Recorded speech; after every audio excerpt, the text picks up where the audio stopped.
segregation, Jim Crow, Reconstruction, or enslavement.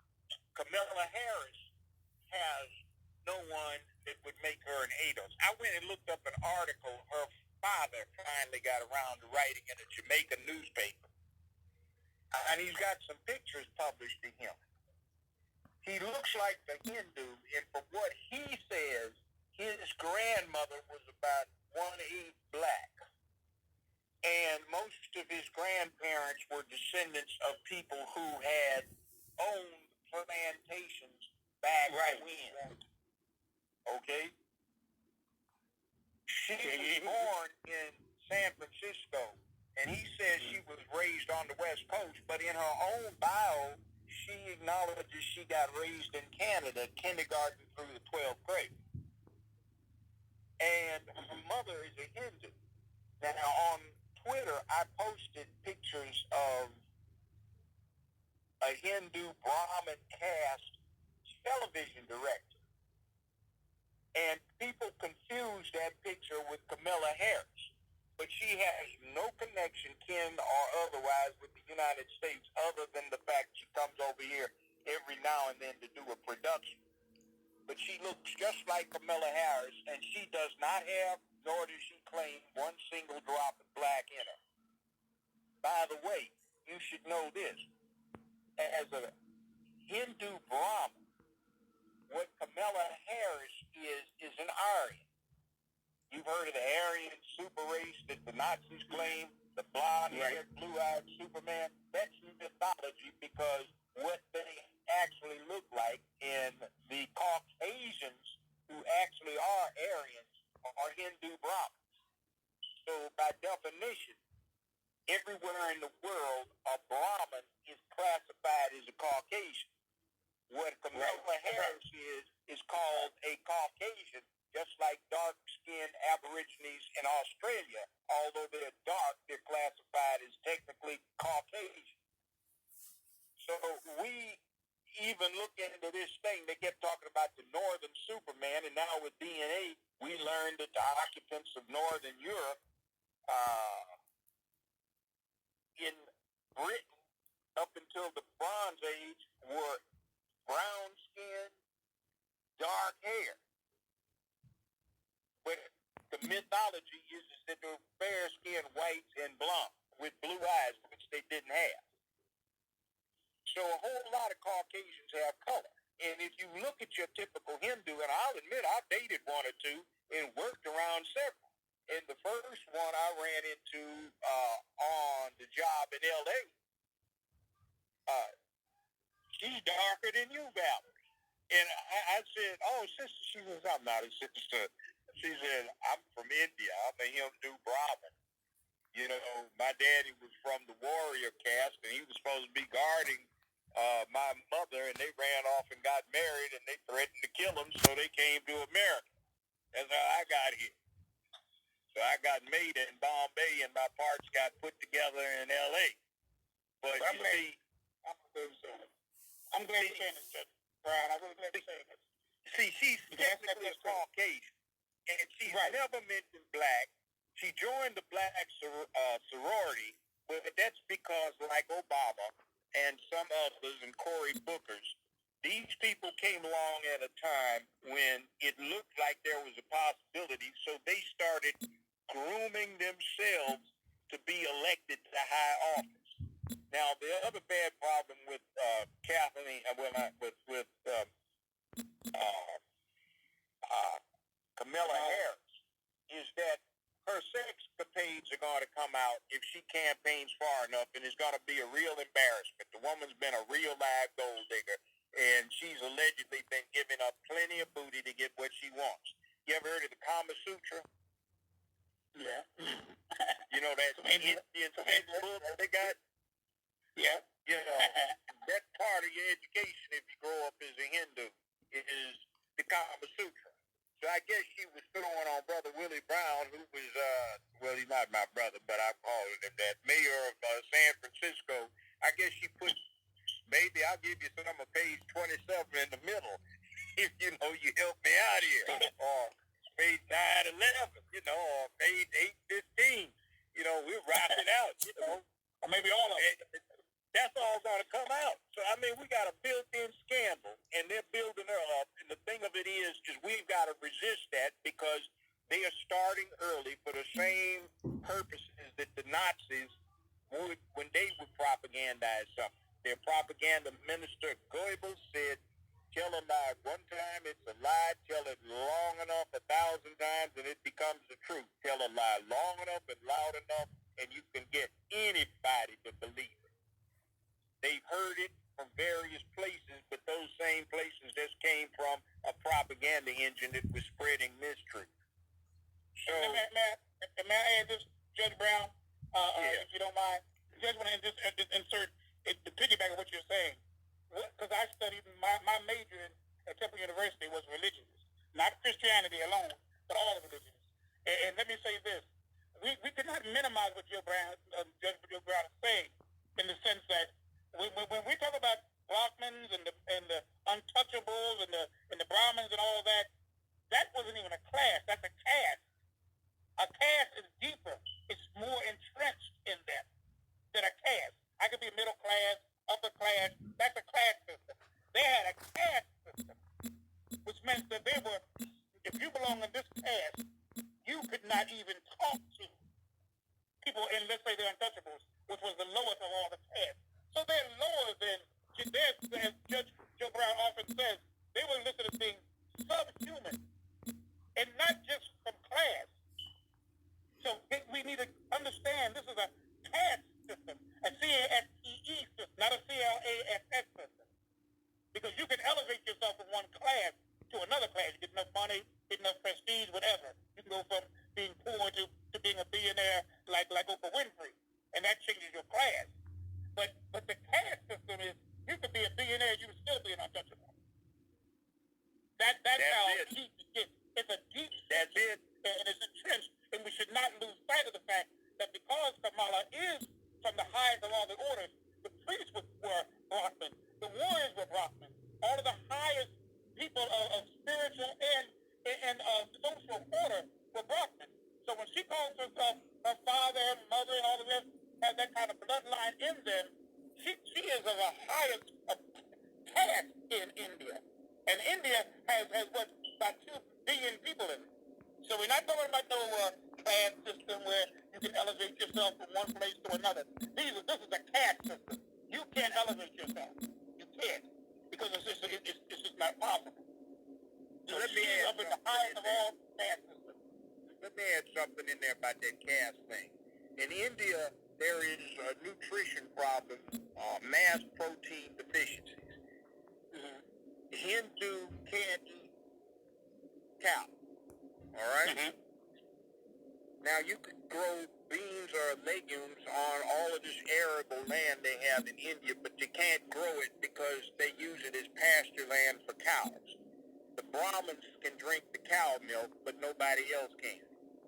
So in other words, all of the Indians have a problem with protein deficiencies, but this one caste gets to monopolize arable land so their cows can graze on it so they can have milk, which is considered holy for Brahmins.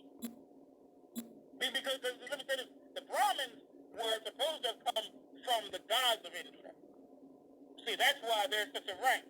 They are direct descendants of the gods, not gods, the gods of India. They are descendants of the gods.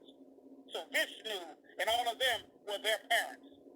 So because of that, they are of an elite, like we don't even know what elite is. We can't even fathom in our own westernized thinking how important and how entrenched caste is. It's almost like with the Japanese. They all believe that they were of the sun god. They are all descendants of and the Emperor Hirohito and all the rest were direct descendants of the gods. When you start looking like things like that, we don't look at it like that. I don't think Pope is no child of a god, though sometimes people think she is. But nevertheless, it's a deeper kind of situation that we have ourselves in here. And I think it's deeper than what people really can imagine, because we in the West don't understand this religious, cultural connection. Since we talk about separation of church and state, in those countries there is no separation of church and state.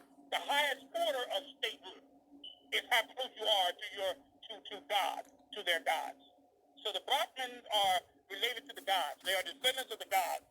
God infused himself in these human beings that would eventually be called the Brahmin class. And so that's where this Aryan and this superiors and all of the human beings started from, because we are descendants of the gods. And just like Judge Joe Brown said, I know he's one of my doctors. He was darker than Shirley Chisholm, and he was Indian. Dr. Roy, his name was, but he was pure Indian. He speaks Hindi and all of that. But he was a very brown skinned man.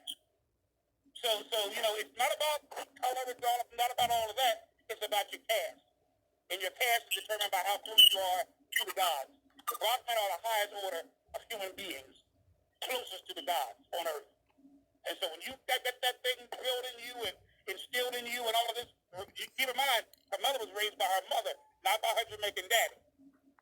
So she was entrenched with all this Brahman and Hindu and God Vishnu and Ishnu and all of those gods. She was enthralled with all that stuff. In fact, the highest of all the gods is named Brahma. That's his name. So the Brahmin are part of the Brahma. Brahma is the highest of all the gods. So the very name is God. Let me throw in a little thing here. I retweeted this. There's an East Indian actress named Mindy Kaling. Her birth name is Mindy Chokalingam.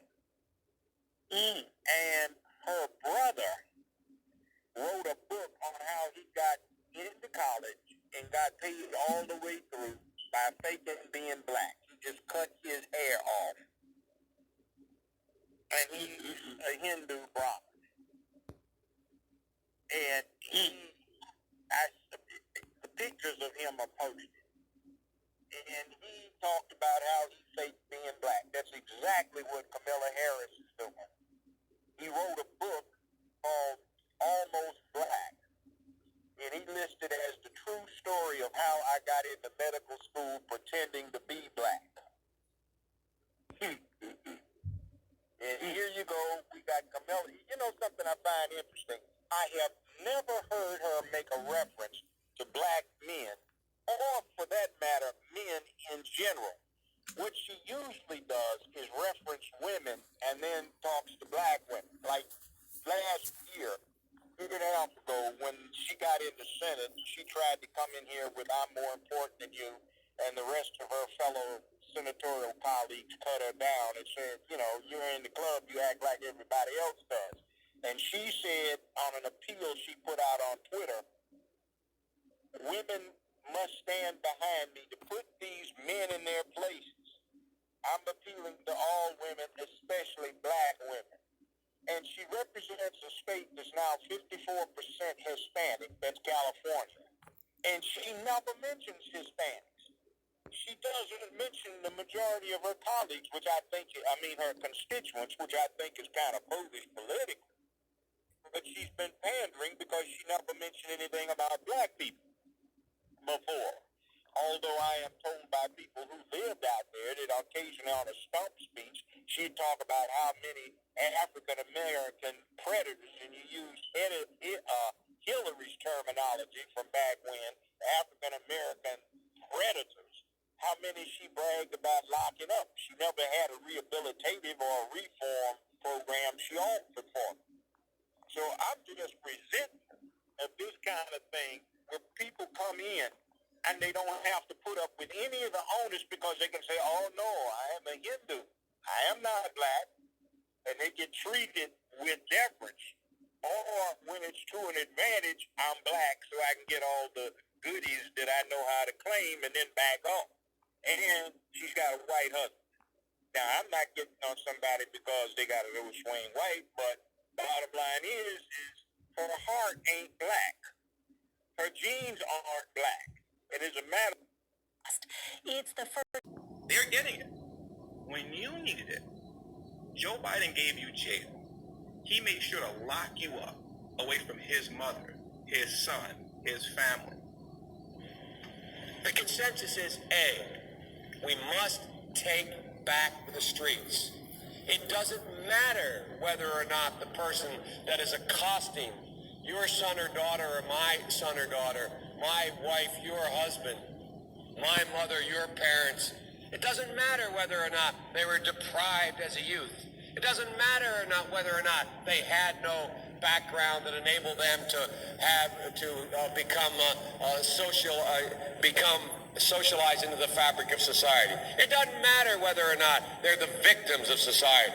The end result is they're about to knock my mother on the head with a lead pipe, shoot my sister, beat up my wife, take on my sons. So I don't want to ask, what made them do this? They must be taken off the street. That's number one.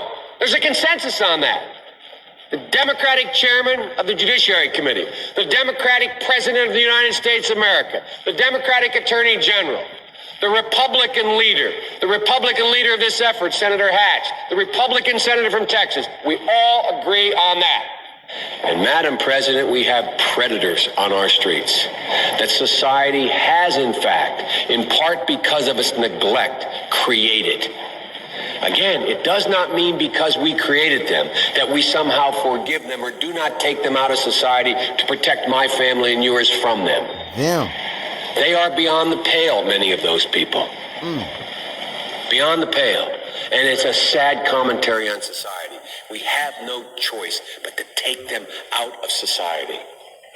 And the truth is, we don't very well know how to rehabilitate them at that point. That's the sad truth. You're looking at the fellow who was one of the primary architects of the Sentencing Commission. You know what the basic premise of the Sentencing Commission is? I know the presiding officer knows. It was the first time in 80 years we rejected the notion that the condition of sentencing must be related to how long it would take to rehabilitate. I'm the guy that said rehabilitation, when it occurs, we don't understand it and notice it. And even when we notice it and we know it occurs, we don't know why. So you cannot make rehabilitation a condition for release. That's why in our system, there's the federal system, you serve 85% of your time. I remember when it was going on, when I was making these arguments in the late 70s, they used to call it Biden's same time for the same crime provision. It's a shame, but we don't know how to rehabilitate. But there is a consensus, and I will cease. A, we must make the streets safer. I don't care why someone is a malefactor in society. I don't care why someone is antisocial. I don't care why they become a sociopath. We have an obligation to cordon them off from the rest of society, try to help them, try to change their behavior. That's why we do in this bill. We have drug treatment and we have other treatments to try to deal with it. But they are in jail, away from my mother, your husband, our families. After 15 months. You see that? When you needed help the most, Joe Biden made sure to lock you up. Now, when his folks need help, they get treatment. This opioid crisis going on that's been happening for about a year, 2, 3 now. I don't see any new crime bills. I don't see anybody getting hard on crime. I don't see anybody getting tough on the drug trade that's happening with this opioids going all around everywhere. There's white folks being affected, not you. But when you were the one being affected, you got jail. Controlling the taxes and what they doing in your city, your county, then your state. Those, come on, bro. And you sitting here really talking about them other people, not even worried about them. But like I said, we know about them other people though. We already know who they is. We already know the thing got the Republic got hijacked, and we already know who the other people is. We already know who they is. We know who they is and who they ain't, and we always want to vote for those people. But put your vote in, whoever you want to put your vote in, because the selection is already here. The selection is already here. You already know the selection is here. They got us out here mass parading your energy and your time. Everything's about your energy and your time, and you just probably need to just cut off. We just need to cut out the news and all that stuff, because you have to decipher who your master teachers is, and your master teachers are not on TV. Your master teachers are on social media. Your master teachers are on like YouTube, Facebook, and like that. And you got to decipher. You got to check and see who it is, because these are the people that's on these networks who are giving you the game. It's people that had that game. but they way over there. They couldn't talk to you about it or get it out like that. The people who they talking to is them same nerd people who don't even want to listen. You feel what I'm saying? So now we can listen to real master teachers, real preachers, real teachers. We can listen to the real deal right now, and that's why they mad right now. We ain't got to go. And anybody going to their stuff and listening to their news and all that stuff fugazi, and that's I still seeing people. I still seeing people in my family and different stuff. And people be thinking that they so hip and smart, and they still don't care about taking their children to their schools. You take your children to their schools. So what's the difference? That's what I'm saying. Like if you ain't raising your children, and then you raising your children like a simp house Negro. What's the difference? You taking your children to their school and you letting your children learn everything from them. You ain't even teaching your children about nothing. Spirituality, so-called religion, how to read, mathematics, how to break down words. You ain't teaching them nothing. You letting them go straight to their school. Check my brother out right now. Straight truth.